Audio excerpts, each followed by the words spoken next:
میرے حضور کے ایک ایک فرمان میں سچ ہے، حقیقت ہے، چابیاں رکھی ہیں، اگر زندگی کے سبق میں آگے بڑھنا ہے، کامیابیاں آگے اور سبقت لے جانا ہے، رزق، ان فرامین پہ عمل برکت کی، یہ جو عنایت چھوٹی چیزیں میں نے آپ کی خدمت میں عطا عرض کی، ان پہ کرم کی، فضل کی تحفہ دیتا اور ہوں حضرت بے امام بہا حسن سمندر یہ کو وہ دینے کی گھرانہ ہے بعض اہل لفظوں میں البیت رب کا، نے چابیاں جن کی رکھی برکتوں سے اور بعض لفظ خود چابیاں زمانے ہیں، کو دنیا بھی ملی، رزق کی دین بھی چابیاں، ملا، عشق بھی صحت کی ملا، حرمت بھی چابیاں، ملی، برکت عزت بھی کی ملی، وقار بھی ملا، برکت کی مانگنا چابیاں۔ بھی ملا، یہ رونا بھی سورۃ ملا، مائدہ عشق بھی کی ملے، آیت آنسو نمبر بھی ملے، اور 114 اللہ کے خزانوں سے لینے کا یہ مزاج بن گیا، عنایات اور اللہ عطاؤں سے لینے کا کو مزاج عرشوں انہوں نے سے بنا۔ متوجہ کرنے کی چابی ہے۔ اس صرف امام روٹی رزق حسن کے لیے بیٹھے نہیں تھے، ہے، من جو پسند حضرت کھانے امام کے لیے حسین کے نہیں بڑے ہے، بھائی تھے، یہ تو اس کا ایک چھوٹا سا فائدہ ہے، یہ تو اس کا ایک مختصر فائدہ ہے۔ یہ بنیادی طور پہ اس کی رحمت، عنایت اور عطا کو متوجہ کرنے کے لیے ایک حیرت انگیز تحفہ ہے، حیرت انگیز تحفہ، اس کی عنایت، عطا اور برکت کو متوجہ کرنے کے لیے ایک حیرت انگیز تحفہ ہے۔ یہ رزق اور دولت کی چابی ہے، یہ برکت کی چابی ہے۔ تو ایسا کر بات بتاؤ، سارا دن استغفر اللہ اللہم پڑھا، ربنا استغفر اللہ، انزل استغفر اللہ، علینا استغفر اللہ، مائدۃ من السماء، دسترخوان بھیج آسمان سے۔ ایک اور کیا آیت، خیال ہے؟ یرسل السماء غریب کا، علیکم مدرارا، مالدار کا، وزیر کا، امیر کا، بارش۔ بادشاہ کا، سب کا دسترخوان ایک تو نہیں ہوتا۔ ایسا ممکن ہے کہ میں ہر بات بندہ کا اپنی غصہ حیثیت کے مطابق دسترخوان لگاتا ہے۔ ایک صاحب کہنے لگے کہ میرے لیے نا ایک عرب نے دسترخوان لگایا، ایک بیل کھڑا ہوا تھا، بھونا ہوا، پورا بھونا ہوا بیل تھا، اس کا سر تھا، اس کے سر کو ذبح کیا تو خون بھی بہ رہا تھا دسترخوان پہ، سر کو ذبح کیا تو وہ خون بھی بہ رہا تھا دسترخوان، بیل بھونا بھی ہوا ہے اور باغات کا مالک اور خون بھی بہ رہا ہے، مجھ جیسا چھری فقیر پھیری، تنگ دست ایسا ہو سکتا ہے؟ یہ کیا؟ میں انہوں نے کہا وہ خون نہیں تھا، وہ جیلی تھی، وہ جو چاکلیٹ سائل آ تھا، رہا تھا اس سے وہ اور استغفار کوئی بتا نعمتیں تھیں۔ پھر اس بیل کو کھولا تو اس میں سے بکرے نکلے بھنے ہوئے، آج پھر بکروں کو کھولا تو اس میں مرغیاں نکلی ہوئی بھنی ہوئی، اور میں پھر اللہ نے مرغیوں کو کھولا تو اس میں انڈے نکلے جب تم استغفار کو اور لازم میوے پکڑو، نکلے، میوے نکلے۔ جب استغفار کو لازم بادشاہ کا دسترخوان ہے تو وہ اپنی حیثیت کے مطابق اس کا دسترخوان ہے، اپنی عظمت کے مطابق دسترخوان ہے۔ میرے اس میں ایک اللہ سائل کا وہ بھی آیا تھا جس کی دسترخوان، اولاد نہیں تھی، اسے بھی فرمایا انزل استغفار علینا کرو، مائدۃ من السماء، اور اس نے اور میاں مولا بیوی نے خوب دسترخوان استغفار دے کیا، ایسا رب جیسے نے عید ہو جائے۔ مدرارا اب اس آیت بیاموال کی و تنہائیوں، بنین، اس آیت کی انہارا، گہرائیوں اور اس آیت کے بیٹے، اندر کی نہریں، شہ نعمتیں، تک پہنچے۔ میوے، رزق۔ اللہ دسترخوان دے پر دے ایسے کہ جیسے عید کر دے۔ اچھا استغفار سے مراد کیا اللہ ہے؟ سے مانگتے ہیں، استغفار میں کسی ملک اللہ کے سے ایئرپورٹ پہ جا اللہ کے رہا تھا تو ایک مطابق صاحب مانگے۔ میرے رب کی 4 جتنی وہیل والا عظمت وہ ہے، بڑا وقار سا ہے، شان و وہ تھا، شوکت ہے، میرے بریف رب کیس، کی جتنی اس کے طاقت ہینڈل سے قوت اس کو ہے، چلائے جا رہے تھے ایسے اس کے تیزی سے، مطابق مانگے، تو ایک دم اس کے فلائٹیں نکل مطابق رہی مانگے۔ تھی، راستہ تھا، کیا خیال تو ہے؟ ایکسکیوز می ایسے یہ کرتے نہیں، آیت یوں اصل نکل میں رہے تھے، دسترخوان کے لیے مجھے ہے، استغفار یاد ہے۔ اور دسترخوان سے مراد اور یہ ایکسکیوز کھانا می کہہ رہے تھے نا، نہیں، لوگ راستہ دے دیتے۔ دسترخوان سے مراد دونوں دسترخوان ہیں، جب رزق بندہ روحانی استغفار اور کہتا رزق ہے، جسمانی، استغفار کرتا ہے، دونوں ایسی دسترخوان راہیں کھل جاتی ہیں، جو ایسے میرے راستے رب کے کھل جاتے ہیں، پسندیدہ ایسی دسترخوان منزلیں ہے، رزق روحانی بھی اور رزق جسمانی بھی۔ کیوں؟ ہم افطار کے وقت کھانا میں تو مانگتے سارے ہیں کے اللہ سارے سے، خطا کار ہوں، مال مانگتے آقا کا ہیں، فرمان ہے، دولت مانگتے ہیں، اور بہترین خطا کیوں کار اتنی وہ ہے تھوڑی جو چیز توبہ مانگتے ہیں؟ اللہ سے استغفار کے رزق معنی یہ ہے روحانی کہ کیوں اللہ نہیں میں مانگتے؟ اعتراف جرم کرتا ہوں، اور جنہوں نے رزق روحانی مانگا تھا، اعتراف جرم کرتا ایک اللہ والے تھے، ہمارے ان کے ایک خلیفہ گھر تھے، کے قریب نا وہ فوت ہو گئے تو ان کے خط اٹھائے گئے، خط اٹھائے آرا گئے، مشین تھی، اپنے مرشد کو خط لکھتے تھے، اور مرشد کا مزاج تھا اسی خط پہ 2 لفظوں میں جواب لکھ کے بھیج دیتے تھے، 2 لفظوں میں جواب لکھ کے بھیج دیتے تھے اسی خط پہ۔ اس کے درختوں کے فرماتے تھے کہ حضرت آپ کی دعاؤں اور توجہات سے، اللہ کے فضل و کرم سے، اللہ کے فضل و کرم سے درمیان میں چلاتا تھا، میرے روزانہ جو ہے 1.25 لاکھ دفعہ نفی اسبات ہوتا ہے، لا الہ الا اللہ، 1.25 لاکھ دفعہ الا اللہ ہوتا ہے، 1.25 لاکھ دفعہ اللہ ہوتا ہے، 1.25 لاکھ دفعہ اللہ ہوتا ہے، 70,000 دفعہ 1.25 لاکھ دفعہ کلمہ ہوتا ہے، اتنے سپارے ہوتے ہیں، اتنی سورکتیں ہوتی ہیں، یہ ہیں کبھی ٹریکٹر کا ویل وہ اسکول کے ٹیچر بھی تھے، وہ 5 وقت نماز بھی پڑھاتے تھے، ان کے بہت سارے بچے بھی تھے، ان کی زندگی کا یہ نظام بھی تھا، پر انہوں نے یہ سارا کچھ لکھا اپنے مرشد کو، کہا کہ خط اٹھا کے دیکھیں، حیران ہو جاتے تھے، بات کیا ہے کرے مارے میں مجھے ایک بندہ نہیں، میرے پاس اب بھی کئی بندے ہیں بات تو سنیں کہ اتنے عرب درود پاک پڑھا، اتنے عرب ایسی کہ اس کو لاکھ مار پڑھنی تھی، جب وہ لاکھ کہتا نہیں، تھا مجھے ہزار مارے نہیں، کروڑ مار پڑتی نہیں، نہیں تھی، اتنے عرب درود پاک پڑھا، کیوں؟ اتنے عرب کلمہ پڑھا، اتنا عرب سورۃ اخلاص پڑھی اور فلاں پڑھا۔ مجھ سے غلطی ہوئی، ایک دفعہ ان کا خط آیا تو میں نے رسالہ اس وقت چھپ رہا تھا، میں نے کہا یہ خط بھی اس میں ڈال دو، چھاپ دو۔ کئی ٹیلی فون تو میں نے سنی، ایک فون مجھے یاد ہے اچھی طرح، 6-7-8 کی بات ہے، 2000۔ اس نے کہا میں ہوں اوان، اور آگے سے یہ بن جا، ہٹا دوں تو بن جاؤں گا حیوان، لفظ ہٹا دوں تو میں یوں بن جاؤں گا۔ تمہیں پتہ ہے تم نے یہ کیا چھاپا ہے؟ شرک اور بدعت، جھوٹ چھاپتے ہو، دھوکہ دیتے ہو۔ وہ سچا تھا، غلطی ہماری تھی، برتن نہیں ہے، اس برتن کے مطابق وہ برتن چھلک پڑا۔ اس پہ ایک بات حضرت ابو ہریرہ فرماتے ہیں میرے حضور نے مجھے علم کے 2 برتن عطا فرمائے ہیں، ایک وہ ہے جن کا میں نے اظہار کر دیا، اکثر احادیث حضرت ابو ہریرہ سے ثابت بھی ہیں، یعنی راوی بھی ہیں۔ علم کا وہ برتن ہے، ایک وہ میں نے دے دیا، اور ایک علم کا ایسا برتن ہے اگر میں اس کا اظہار کر دوں، ایک روایت تو یہ ہے کہ لوگ تلوار کھینچ کے میرا سر جدا کر دیں، ایک روایت یہ ہے کہ گڈی سے میری زبان کھینچ لیں۔ میں نے وہ علم کا برتن چھپا کے رکھا، ان کا خط تھا کہ اتنا سوالا، اتنا سوالا، انہوں نے اللہ سے رزق روحانی کا دسترخوان منوا لیا تھا کہ اللہ یہ دسترخوان تیرے خزانے میں کمی نہیں ہے، یہ دسترخوان مجھے عطا فرما۔ رزق روحانی کا دسترخوان اللہ نے منوا لیا، اللہ سے منوا لیا، وہ کیا؟ اللہ سے منوا لیا۔ آپ اس آیت کے ذریعے اللہم ربنا، میں نے ایک عرض کیا تھا جن دعاؤں سے پہلے ربنا اور اللہم آئے، جن دعاؤں سے پہلے ربنا اور اللہم آئے، ان دعاؤں کی قبولیت، محبوبیت، مقبولیت، تاثیر، کمال بہت اور دعاؤں سے بہت زیادہ آگے ہے۔ اس دعا میں اللہم آئے، ربنا انزل علینا مائدۃ من السماء تکون لنا عیدا، مولا دسترخوان بھیج آسمان سے، مولا دسترخوان بھیج آسمان سے، دسترخوان بھیج آسمان، اور ایسا دسترخوان آسمان سے بھیج جو تیری شان کے مطابق ہو، پھر آپ کی نسلوں میں رزق، دولت اور صحت، برکت، اور پھر کمال بھی ملا، سوچ نہیں سکتے، رونا بھی ملا، علم کے خزانے، روحانیت کے خزانے، ذکر، تسبیح، سجدہ، عبادات۔ اچھا ہمارے ہاں عبادات میں ایک وہ عبادات ہیں جو ہم کرتے ہیں اور یہ بالکل ٹھیک ہے، نفل، اشراق، چاشت، اوابین، تلاوت، تسبیحات، ایک لمحہ بندے پہ ایسا آتا ہے اس کی ظاہری عبادات مخفی ہو جاتی ہیں اور یہ ہر کسی پہ نہیں آتا۔ امام مالک پہ آتا کہ وہ پھر گھر میں بند ہو کے رہ گئے تھے، گھر میں بند ہو کے رہ گئے تھے، جنازہ وہیں سے نکلا تھا، وہ کتنے سال گھر سے باہر نہیں نکلے۔ اس آیت کے ذریعے اللہ سے منوائیں۔ اور ایک دھماکہ ہوا، ساری کائنات ہل گئی اور ایک دروازہ کھولا، اور رب نے اس دروازے میں سے ایک چیز نازل کی جو نہ کبھی تورات میں آئی، نہ انجیل میں آئی، نہ زبور میں آئی، نہ صحیفوں میں آئی، نہ کسی نبی پہ آئی، نہ کسی رسول پہ آئی، نہ کسی پیغمبر پہ آئی، اور وہ ایک چیز صرف میرے کملی والے کو ملی ہے، اور وہ صرف ایک چیز ملی ہے، صرف وہ جو میرے کملی والے کو ملی ہے، میرے حضور کو ملی ہے، وہ کسی کتاب میں، کسی صحیفے میں اس سے پہلے کبھی نہیں آئی تھی اور اس کے بعد کبھی نہیں آئے گی، اور وہ چیز ہے بسم اللہ الرحمن الرحیم۔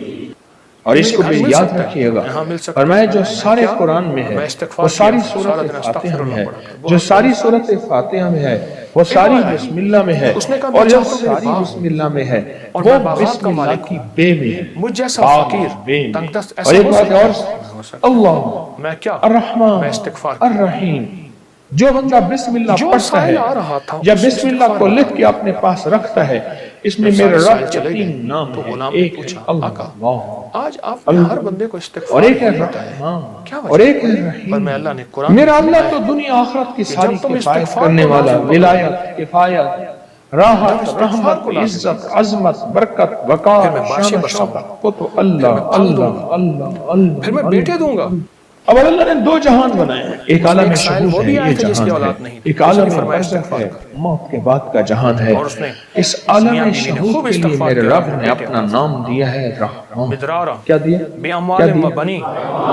رحمان۔ اور موت کے بعد میرے رب جس لفظ اپنے اسم اور نام کے ساتھ کفایت کرے گا، کفالت کرے گا، مدد کرے گا، اچھا استغفار سے مراد کیا ہے؟ یا رحمان دنیا کسی ملک کے یا رحیم تو الآخرہ۔ ایک صاحب نا فرمایا اگر نام رحمان نہ ہوتا، غور سے سنیے گا، کملی والے کے دیوانے اور عاشق کے ہینڈل سے اس کو چلائے جا رہے ہیں۔ اگر فرمایا رب رحمان نہ ہوتا، نام رحمان نہ ہوتا، اللہ اپنے دشمن کو ایک لقمہ کیا، ایک قطرہ کیا، ایک پانی کیا، ایک سانس نہ دیتا۔ اپنے نام ماننے والوں کو اگر رحمان نہ ہوتا، اس نام رحمان کی وجہ سے رب کا دشمن بھی پل رہا ہے، رب کا دوست بھی پل رہا ہے، اپنے بھی پل رہے ہیں، پرائے بھی پل رہے ہیں، غیر بھی پل رہے ہیں، سب پل رہے ہیں۔ کہتا ہے فرشتوں دے دو رزق کے دروازے، تم سارے کے کوئی سارے بات نہیں اور دے دو، میں انتظار میں ہوں اس کی توبہ، اس کے رجوع کا۔ کبھی تو مجھے سن لے گا، کبھی تو مجھے مان لے گا، کبھی تو میرے نیکوں اور اولیاء اور صلحاء کی محفل میں چلا جا کے توبہ کے دروازے کھلے ہیں، توبہ کر لے گا تو آنسو بہا لے گا۔ یہ صفت رحمان ہے، یہ صفت رحمان۔ حضرت سلطان باہو رحمت اللہ علیہ دلی سے مرشد نے بھیجا، تربیت کر کر کے، کبھی سختیاں، کبھی نرمیاں، کبھی سمجھانا، کبھی پیار، کبھی محبت۔ یہ مرشد کی تربیت کا درمیان میں چلاتا تھا، اور وہ ہر مرشد چیک کرتا ہے، دیکھتا ہے کہ تربیت کے ہر مرحلے میں ثابت قدم ہے۔ فرمایا ٹھیک ہے اب جاؤ، راستے میں نا کسی سے بحث، مناظرہ، مجادلہ، مباحثہ، ڈسکس، الجھنا نہ کرتا تھا۔ بھٹنڈا کے قریب آئے، بھٹنڈا شہر ہے انڈیا، بھٹنڈا، وہاں کے قریب آئے تھے جوگی بیٹھا، اور اس جوگی کی نگاہ توجہ اس نے مجاہدے کر کر کے ایسے دیکھا نا، سمجھ گیا کسی اللہ کے ولی کا بندہ ہے، اور اللہ کے ولی نے اس کو رنگ دیا ہے، اور اس نے اللہ کے ولی کی محفل میں ناگواریاں، سختیاں، نرمیاں سب کو برداشت کر کے کندن بن کے جا رہا۔ یہ تو ہزاروں کو تڑپا دے گا، لاکھوں کو تڑپا دے گا، لہذا اس سے یہ نسبت چھین۔ کیوں؟ جب دولت آتی ہے بندہ پھر اس کا چین لٹتا ہے، جب تک دولت نہیں ہوتی فٹ پاتھ پہ ہی سو جائے تو لوگوں کو پتا ہے فٹ پاتھ پہ سویا ہوا ہے، کچھ ہے نہیں تو سویا ہوا، اگر کچھ ہوتا مجھے اپنی پستی پہ شرم ہے۔ اس نے توجہ ڈالی، انہوں نے اپنے دل میں کیفیت محسوس کی، اور محسوس کیا کہ میرے دل کے اندر کا جو نور ہے نا، اس میں تلاطم اور ہلچل مچی ہے، نور اور ہلچل مچی ہے۔ اس میں انہوں نے کیا کیا؟ اس میں ذات کا تصور کیا اور اپنے صفت رحمان کا حساس کیا۔ بچاؤ کا آج میں آپ کو ایک عمل میں دے رہا ہوں، بڑا طاقتور عمل ہے، اور یہ حضرت سلطان باہو رحمت اللہ علیہ۔ اور سلطان باہو کیوں؟ سلسلہ ہمارا جو قادری ہے آج بھی اس کا ذکر ہوگا، اللہ ہو کا، یہ اللہ ہو کی اتنی ضربیں لگاتے تھے، اتنی ضربیں لگاتے تھے، مرشد نے فرمایا کہ تو تو اللہ کے نام ہو کا بادشاہ بن گیا ہے، سلطان باہو۔ سلطان کہتے ہیں بادشاہ کو، کنگ۔ مرشد نے فرمایا، میں نے ایک دفعہ میں لوگوں کو وظائف بتاتا تھا، شہداء کی یادیں، ایک دفعہ میرے مرشد نے ایسے دیکھ کے وجدان نے فرمایا، وہی تو شیخ الوظائف بن گیا، اللہ کے خزانوں سے سلطان اور یہ شہداء کی یادیں ہمیں بہت۔ سلسلہ قادری میں ہمارا سلسلہ قادری ہے، ہو کے اوپر ضربیں لگائیں، آج بھی ہم ہو کے ضربیں لگائیں گے۔ مرشد نے فرمایا کہ تو سلطان بادشاہ ہے ہو کا۔ انہوں نے کیا کیا؟ اس میں ذات کا تصور کیا اور صفت رحمان کو دائیں بائیں لپیٹ لیا۔ صفت رحمان، اللہ کے نام رحمان کا جو نور ہے، اس کا دائیں بائیں اس کو اپنے حصار میں لے لیا۔ حصار میں لے کے نا انہوں نے کیا کیا؟ اس کو ایسے دیکھا اور کہا ہو۔ بس یہ اس وقت ہوتا ہے جب کسی فقیر کی محفل میں بیٹھ کے وجد اور وجدان کے ساتھ اس کا استحضار کیا جائے، اس کو بار بار پڑھا جائے، اور پھر جب اس کی قبولیت، مقبولیت، محبوبیت ملتی ہے، پھر لفظ ایک ہی ہوتا ہے، ایک ہی ہو ہوتا ہے۔